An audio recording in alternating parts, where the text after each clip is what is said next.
Arun sir, भगवंत मान जो बात कह रहे हैं कि आखिर अमृतसर ही क्यों? पहले तो कह दिया गया कि भाई इसमें पंजाब के ज्यादातर लोग थे, तो पहली खेप में तो गुजरात और हरियाणा के ज्यादा लोग थे। उसके बावजूद भी वो क्यों उतारा गया वहां पर? दिल्ली में चुनाव भी चल रहा था। अब अमृतसर ही क्यों चुना गया है? बार बार अमृतसर में ही इन अवैध रूप से रह रहे अमेरिका में जो लोग, जो भारतीय, उनको लाने के लिए अमृतसर का एयरपोर्ट ही क्यों?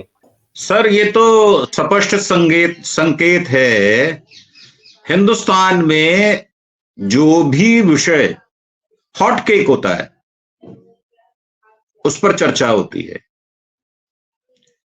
हॉट केक क्या है? महंगाई तो हॉट केक नहीं है, बेरोजगारी तो हॉट केक नहीं है, और क्या नहीं है? जो ज्वलंत मुद्दे हैं हिंदुस्तान के अंदर, उनको पीछे रखकर तत्कालिक जो मुद्दे होते हैं वो मोदी साहब के लिए या मोशा के लिए। मोशा कौन है? ये मोदी का मोह और शाह का शाह।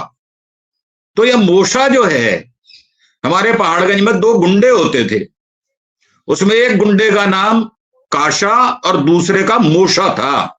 ये वही पहाड़गंज के गुजराती गुंडे हैं जो तत्कालिक लाभ के लिए जो विषय होते हैं वो इनके आगे आ जाते हैं। भले ही वो विषय वाहियात हो, निर्लज्जता बेशर्मी को पेश करते हो, और ये ऐसे सिद्ध हो रहे हो जहां पे पूरे विश्व को ये संदेश जाता हो कि हमारा परिधान मंत्री पिलपिला है, पिछलग्गू है, बिल्कुल एकदम गया गुजरा है, मर्दानगी उसमें है ही नहीं।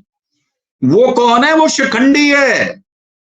हिंदुस्तान में वही शिखंडी आकर ईडी पर लिपट जाता है, सीबीआई पर लिपट जाता है, आज भी दिल्ली में छापे डाले जा रहे हैं। तो वो यही करता है, छुपकर वार करता है, नाटक करता है। जो हमारी वोटर लिस्ट होती है उसमें फर्जी नाम ऐड करता है और अमेरिका जाकर दंडवत प्रणाम करता है अपने भगवान को। क्यों करता है? क्योंकि वह पिलपिला है। अब पिलपिला कौन होगा? जिसका कैरेक्टर खराब होगा, जैसा कि कपिल मिश्रा ने कहा। पिलपिला कौन होगा? जो पढ़ा लिखा नहीं होगा, जिसकी हंसी कोई उड़ा देगा और वो खी करके हंसता रहेगा, वो पिलपिला होगा। जिसको ये समझ आएगी कि यहां पर मेरी पीछे से कुर्सी खींचकर अगर ट्रंप साहब मुझे बैठाते हैं तो उन्होंने इशारा दे दिया कि भाई तेरी कुर्सी अमेरिका में खींची जाएगी। परंतु हमारे यहां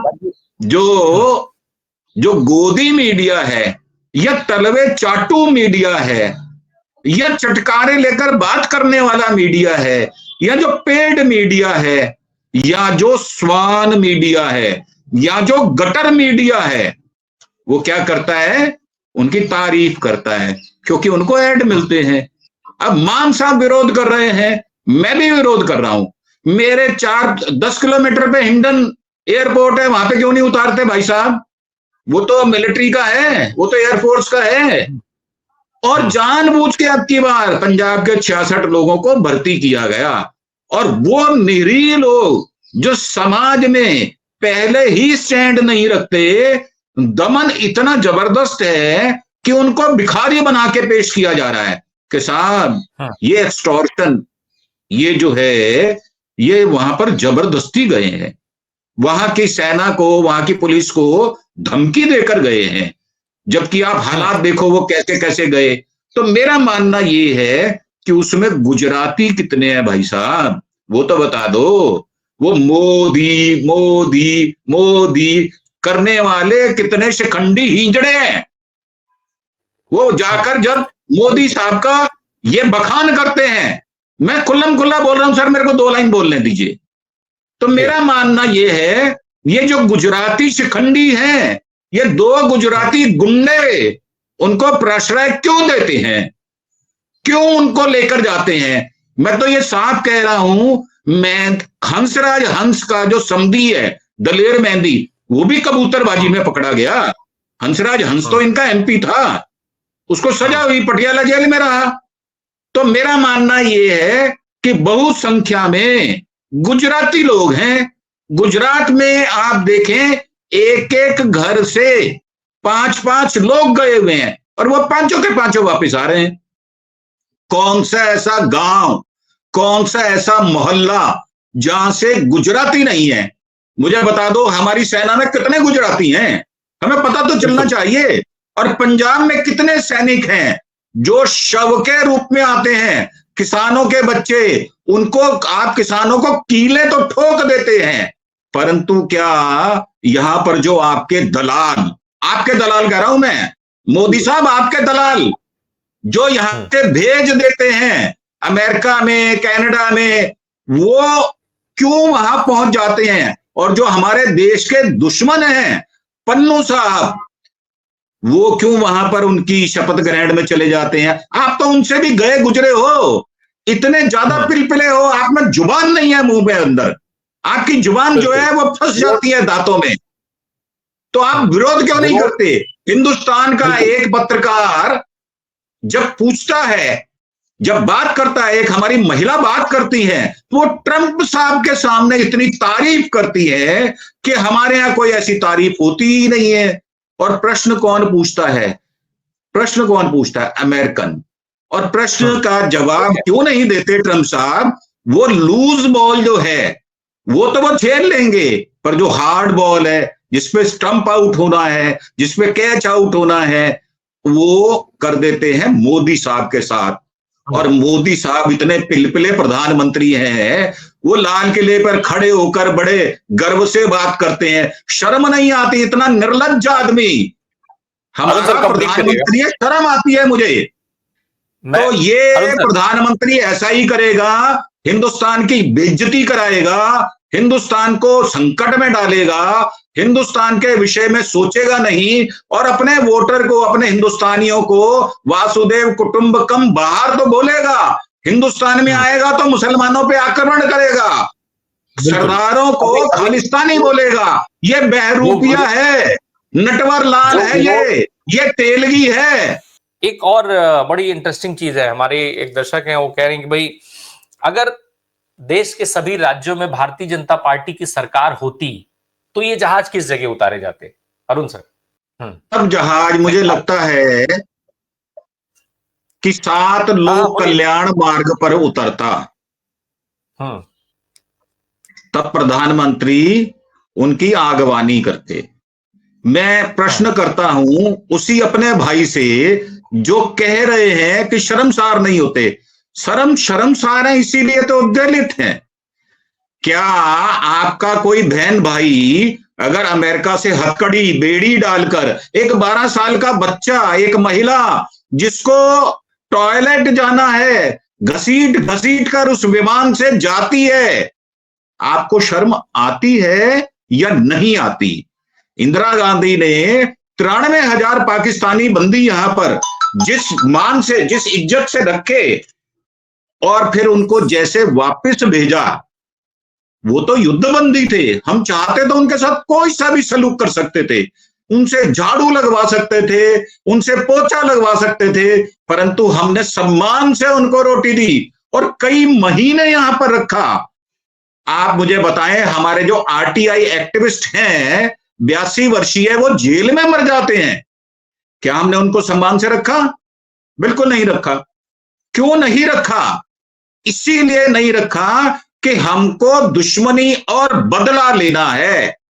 नफरत का दूसरा नाम नरेंद्र मोदी है, नाम लेकर बात कर रहा हूं। नफरत का और बदला लेने का दूसरा विश्व का सबसे बड़ा उदाहरण वो मुसोलिनी नहीं है, वो नरेंद्र मोदी है। वो कौन है? वो देश का नहीं, पूरे विश्व का सबसे बड़ा ऐसा व्यक्ति है जो अपने देश के लोगों को क्रश करता है और बाहर जाकर तलवे चाटता है, जैसे अमेरिका के चाटे। जबरदस्ती गले मिल लेना। सबसे ज्यादा ये प्रधानमंत्री बाहर घूमता है, 6600 अरब रुपया खर्च हो जाता है। हम प्रश्न ना करें, देश का जो पैसा है, जो हमारे टैक्स पेयर का पैसा है, उसको इस तरह गुलछर्रे में उड़ाया जाएगा और बाहर भारत की इज्जत को ऐसे सरेआम नीलाम किया जाएगा। क्या प्रधानमंत्री को यह पूछना फर्ज नहीं बनता था कि भाई साहब जो दूसरी खेप भेजोगे, क्या वो मिलिट्री के हवाई जहाज से भेजोगे, एयरफोर्स के हवाई जहाज से भेजोगे?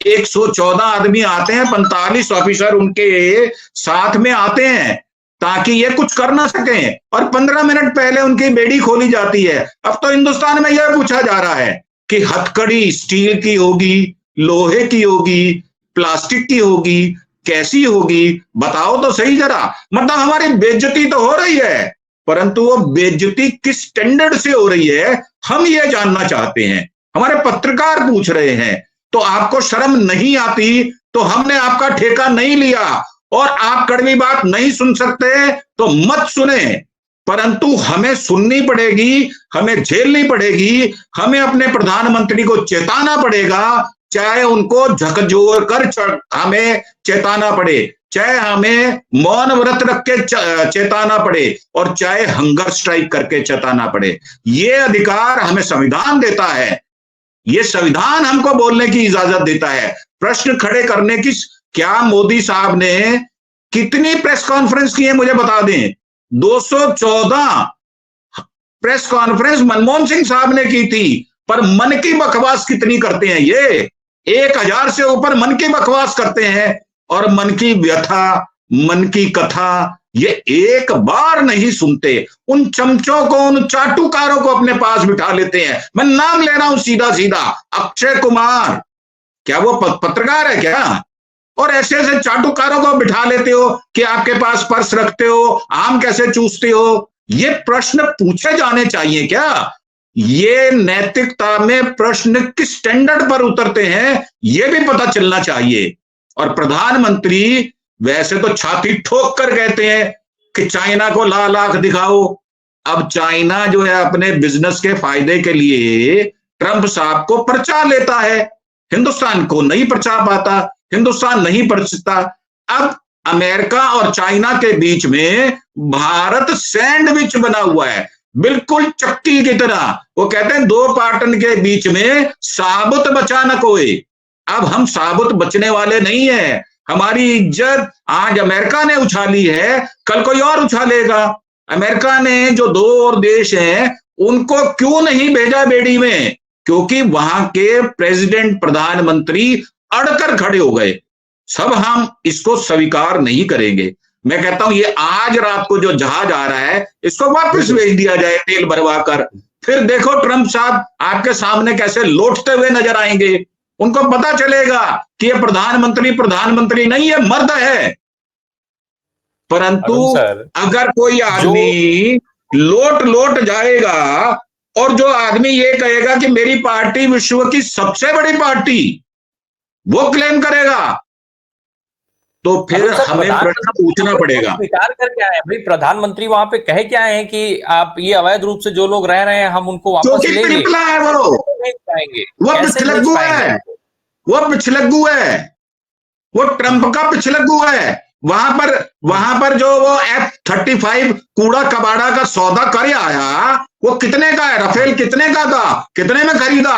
कहां गई उसकी फाइलें? सुप्रीम कोर्ट ने क्या जवाब दिया? सर ये सारे प्रश्न अंतर्निहित हैं, एक प्रश्न के साथ दूसरा प्रश्न जुड़ा हुआ है। क्योंकि प्रधानमंत्री जो है वो 11वें वर्ष को बीत जाने दे रहे हैं। 11 वर्ष बाद अगर हम अपनी जुबान नहीं खोलेंगे तो हमें डर नहीं लगता